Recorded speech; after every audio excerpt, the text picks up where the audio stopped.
From the editorial team at LinkedIn, I'm Jessi Hempel, and this is Hello Monday, a show where I investigate the changing nature of work and how that work is changing us. Adam Grant is everyone's favorite life coach. He thinks you can improve your memory. He has rules for how to tame your inbox. He has an endless stream of productivity tips. Adam's an organizational psychologist and a professor at Wharton. He's written an entire book on givers and takers, and he thinks it's a good idea to be generous with your time and attention, which is why this week I wanted to get his help on a very personal pain point: how we nurture our social networks. I'm not talking about software here. I mean our actual communities, the people we meet, work with, and choose to help out. And when I say pain point, let me be clear. I'm completely overwhelmed by the number of ways I'm in touch with people. Phone, text, work email, personal email, messaging services, social networks. I just feel like I fail at it all the time. I miss important things. And it cuts into the time I have to do a critical part of my job as a writer. You know, the writing part. So this episode, Adam and I compare notes. He has very smart thoughts on how and when to be a giving person and why it will matter even more in the future. He has a great approach to drawing boundaries with people, and he explained how he gets the work done without distraction. Here's Adam. So Adam, I was thinking about all the things we could talk about today, and specifically I was thinking back to the book that you published in 2013 that really addressed this idea of generosity and the idea that the more you give, the more successful ultimately you can become. Yeah, I think the gist of it was that I found there are three different styles that people bring to their interactions at work, right? They're givers, takers, and matchers. And the givers tend to be generous, the takers tend to be selfish. Most of us don't want to fall off either edge of that. So we end up in this matching style of trying to be fair and saying, I'll do something for you if you do something for me. And my surprise in writing the book and doing research for a decade going into it was that the givers tended to be overrepresented among both the worst performers and the best performers. And so, yeah, helping others can elevate your career, but it can also undermine it if you're not thoughtful about how you do it. When does it hurt you? When you look at the differences between successful givers and failed givers, you see that, anybody who is generous is high in concern for others. And the difference is about, do you also care about yourself?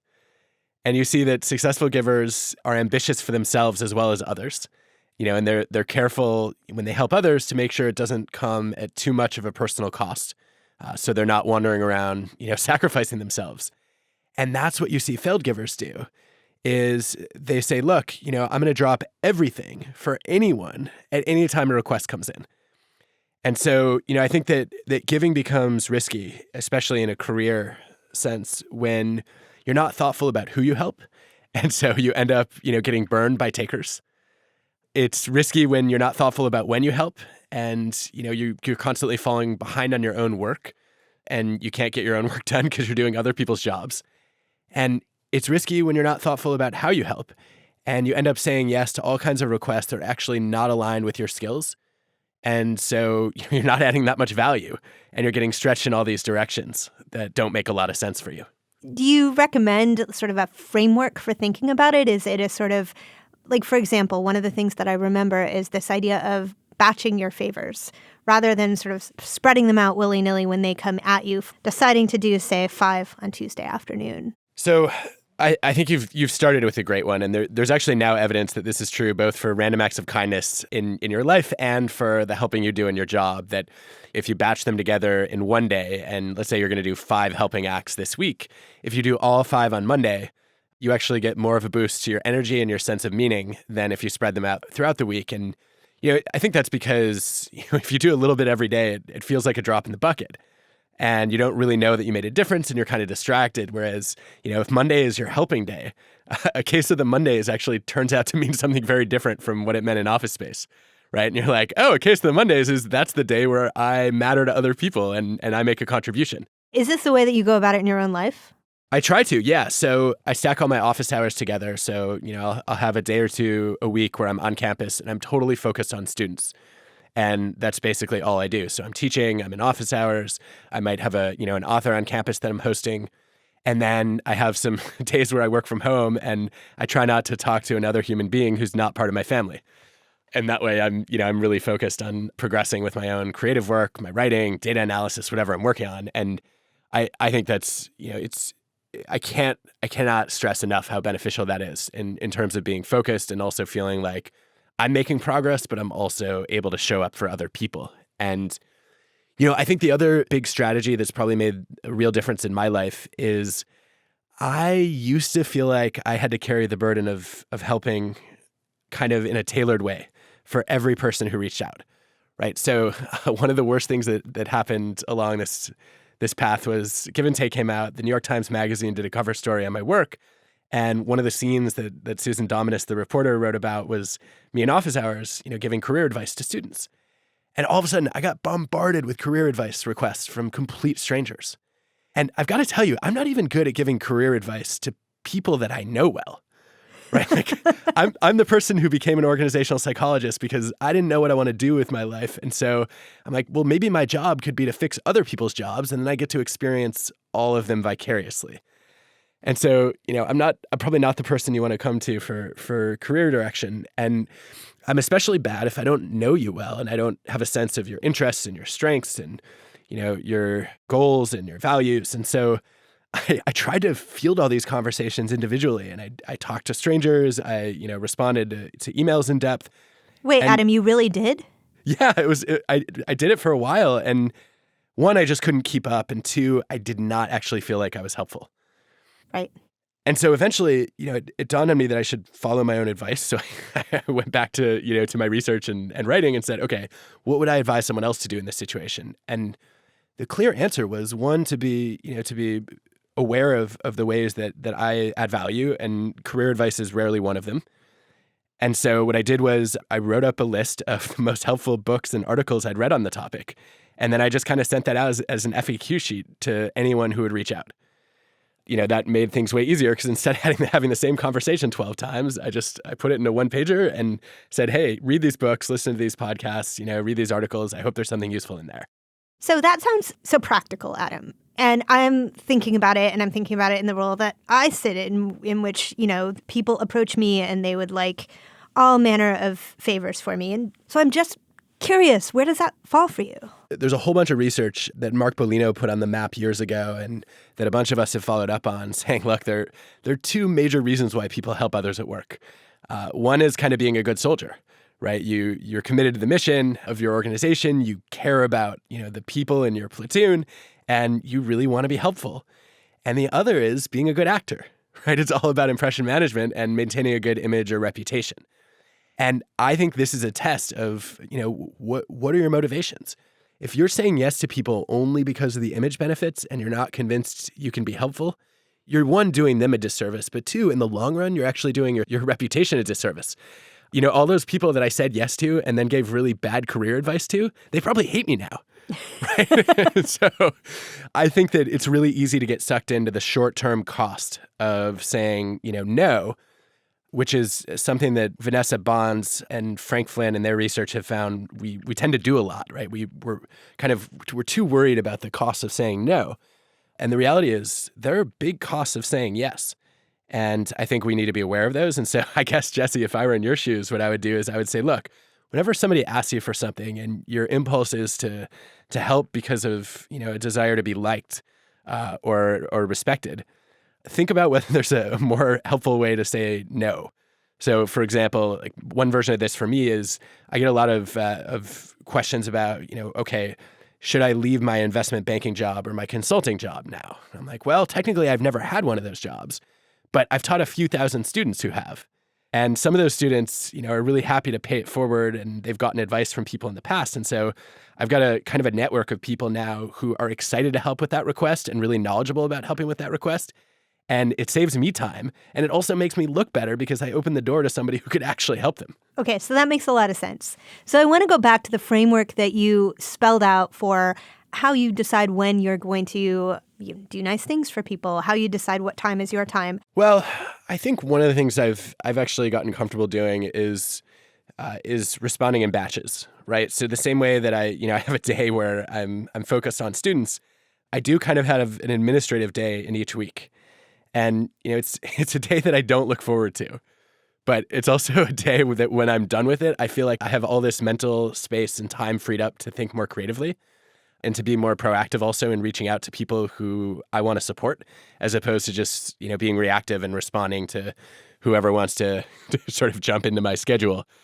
So I think that can be managed the same way, right? I think too many people, when they get their requests in, are like, I need to deal with this right away and get it onto my inbox. And I would say, no, you want to have an admin inbox or a favor inbox, and you pick a day every week and, actually carve out a time, it might be an hour or two, where you get through as many of those as you can, and then you pick it up the next week. Coming up after the break, I'll talk to Caroline Fairchild about how to prioritize when to be helpful and how to set better boundaries. Today's show is brought to you by Fundrise. Real estate investing is known for a lot of things, mainly making a select group of people a lot of money. But being an online cutting-edge experience is, well, it's usually not one of those hallmarks. That's no longer the case. Fundrise believes it's the future of real estate investing. Fundrise offers software that cuts out costly middlemen and old market inefficiencies and delivers the kind of investing power you usually only see at giant institutions, bringing real estate's unique potential for long-term growth and cash flow to individual investors, people. Getting started is simple. When you invest, you will be instantly diversified across dozens of real estate projects, each one carefully vetted and actively managed by Fundrise's team of real estate pros. Then, you can use their intuitive investor dashboard and real-time reporting system to monitor the progress of each property within your portfolio. So visit fundrise.com/Hello Monday. That's fundrise.com/Hello Monday to have your first 3 months of fees waived.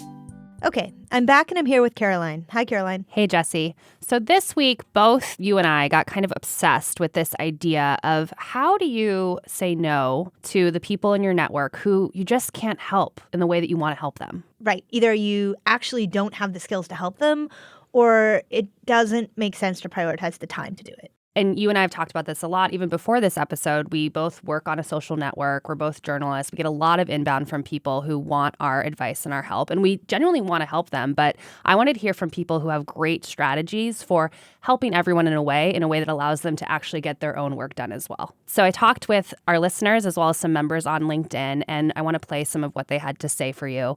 One of them was Sunyin Shan. She's the executive director at the Coach K Center for Leadership and Ethics. Here's my one trick. Offer them an alternative. So for example, someone would ask me to come join a committee. I will come up with a solution such as, I may not be able to make every meeting.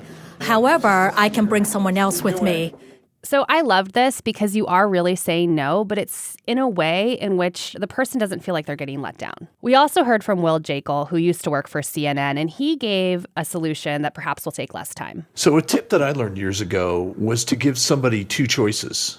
Both of the choices acceptable to you. If somebody wants to meet for lunch, tell them that instead you can do a phone call on Monday at 10 a.m. or Wednesday at 3 p.m. We also heard this week from Allison Levine. She's a keynote speaker as well as a New York Times bestselling author. So the other thing that often dictates whether or not I say yes to helping with something or getting involved in a project is the level of commitment I see from the person doing the asking. If they have not done their homework, then it's not something I'm willing to get involved with, because if you're asking me for my time and attention, you better darn well have put in your time and given it your focus as well. So when people come to me and they haven't done their homework, then that's an automatic no. I'm like, can you do a 2-minute Google search and get a little bit of information? And I loved that one because, gosh, it sounds familiar. Another member that we heard from this week was Kate Luce. She's the president and CEO at the Mississippi Export Railroad Company. And what she told us is that if there's something that you can't do today, but maybe you want to do tomorrow, just be honest with how you communicate that. So if there's not the opportunity for us to work together today, let's plant that seed for tomorrow. And so I try to be very upfront, like when someone wants me to join their board and saying, these are the commitments that I have right now. And so making it clear that now is not the right time, but I would like to stay engaged and learn more about their organization. It's actually advice that really resonates for me. If somebody approaches me about something, particularly if they approach me through somebody that I really care about, and I'd like to help them, but I can't right then, I tell them when I can. I say, please get back in June, and I'll be freer in June, and let's talk then. And the thing is, truthfully, most people, especially if they don't really want what you have to offer, they're not going to get back in touch with you in June. And if they do get back in touch with me, I always prioritize spending time with them. I feel like all of this comes back to this thing that I don't exactly understand why it's so difficult to do, which is just communicate directly and tell the truth. Yeah. And Caroline, so much of this gets back to how do you use your time? And so it occurs to me that that is something that would be great to know from other people. Right. We want to hear from you, our listeners, on that this week. So if you have concrete ideas that you think others could benefit from about how you manage your time in an increasingly collaborative workplace, let us know. Send us a voice memo to hellomonday@linkedin.com, and we hope to share your thoughts on next week's show. Thank you, Caroline. Thanks, Jessie. Now back to my conversation with Adam Grant. So I want to know what your approach to email is. Productive email habits are mostly about saying, look, I used to I used to write soliloquies, right? And I just was not happy with the amount of time that I put into writing emails. And so I decided that I was going to try to respond in shorthand and know that actually people appreciate a fast no much more than, saying yes and then dropping the ball, or, a delayed, really long response. And so, my goal is when I open an email, I want to answer it. I guess sometimes people call that the touch it once policy.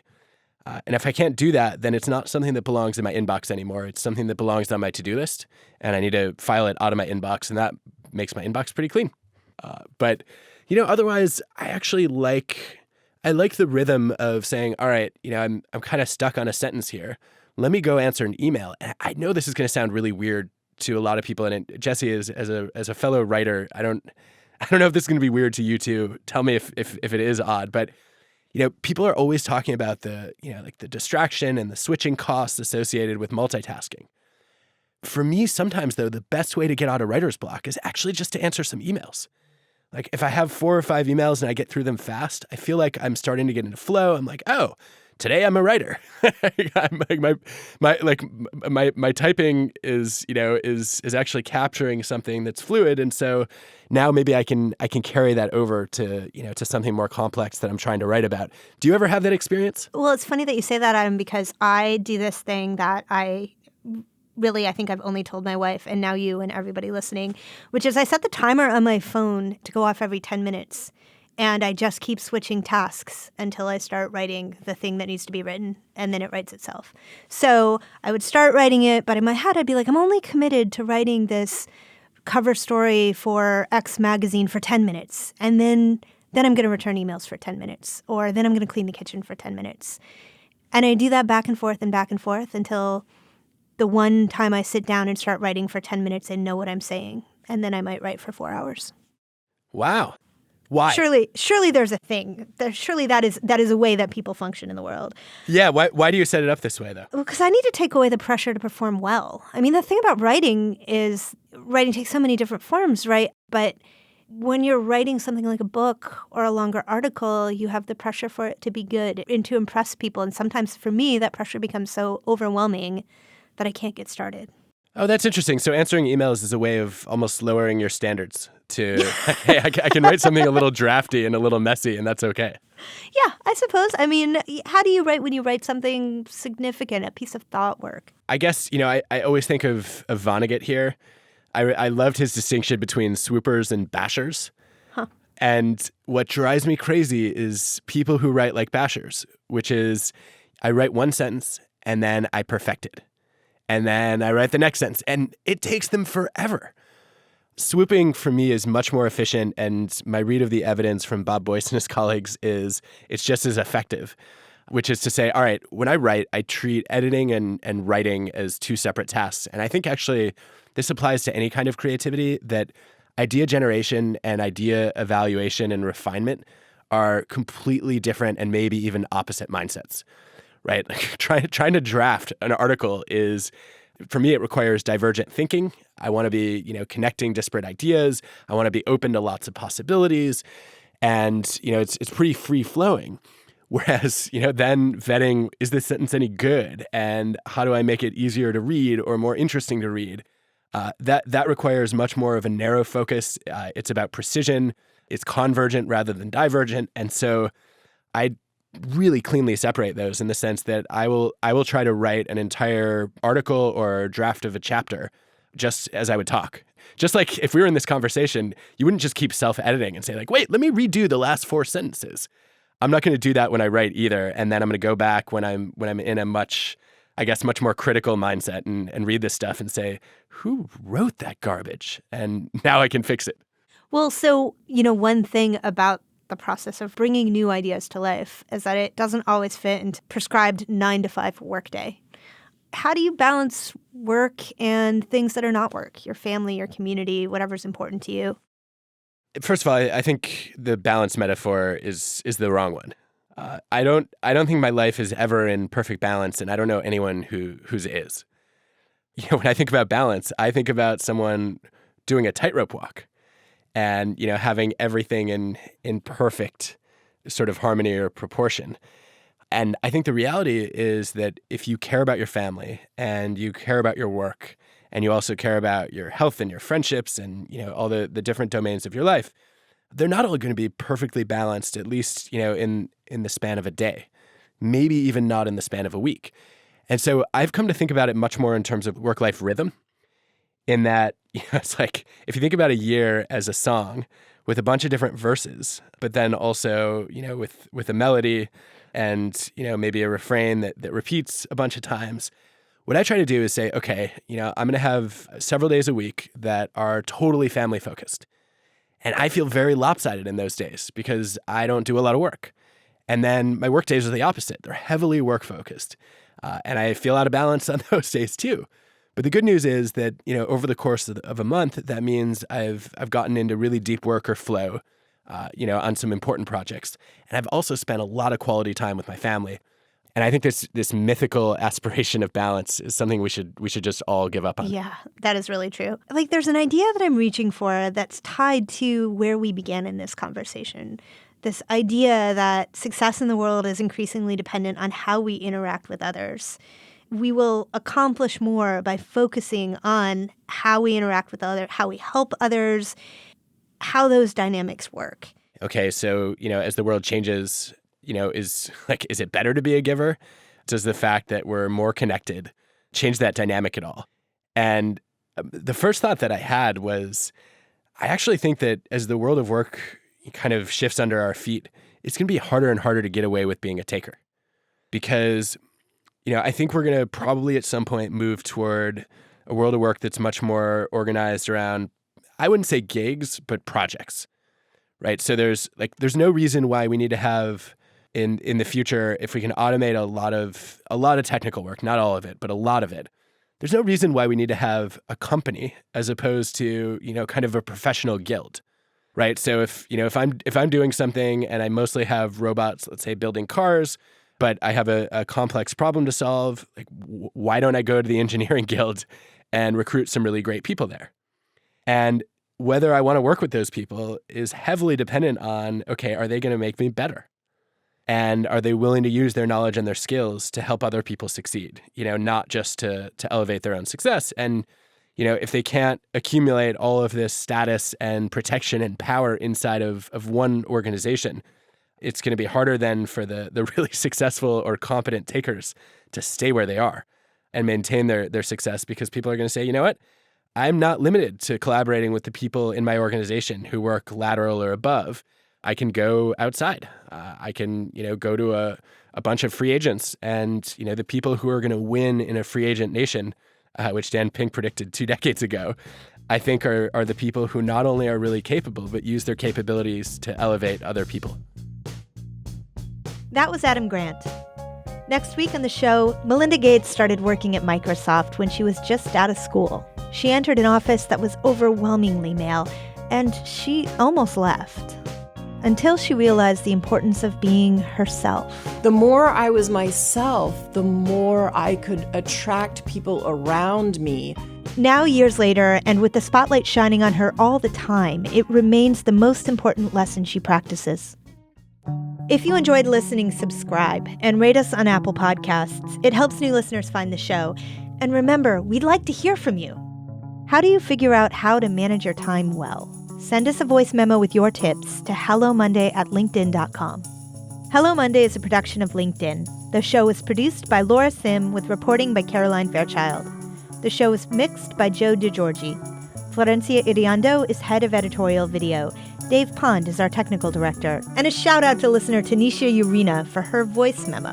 This podcast makes my whole week. It's innovative, motivating, and just so much fun to listen to. Keep up the awesome work, guys. Our music was by Poddington Bear and Pachyderm. Dan Roth is the editor-in-chief of LinkedIn. I'm Jessi Hempel. Thanks for listening. Adam, unlike you, I am new at podcasting, and you're actually the first guest that I've had on who I haven't interviewed in person. I have to tell you, Jessi, I think in-person podcast recording is massively overrated. You do? I do. Yeah. One, you know what I look like, right? That's true. Why do you need to look at me? Two, I often find that they're more open when they're doing it by phone. They don't have somebody else's eyes on them. Maybe they feel less judged. And I think there's maybe a different intimacy to just being in somebody's ears. And I was also, I love this set of studies that Michael Krauss led at Yale, where he showed that if you want to read someone's emotions, you're better off closing your eyes and just listening to their voice than you are trying to read their face too.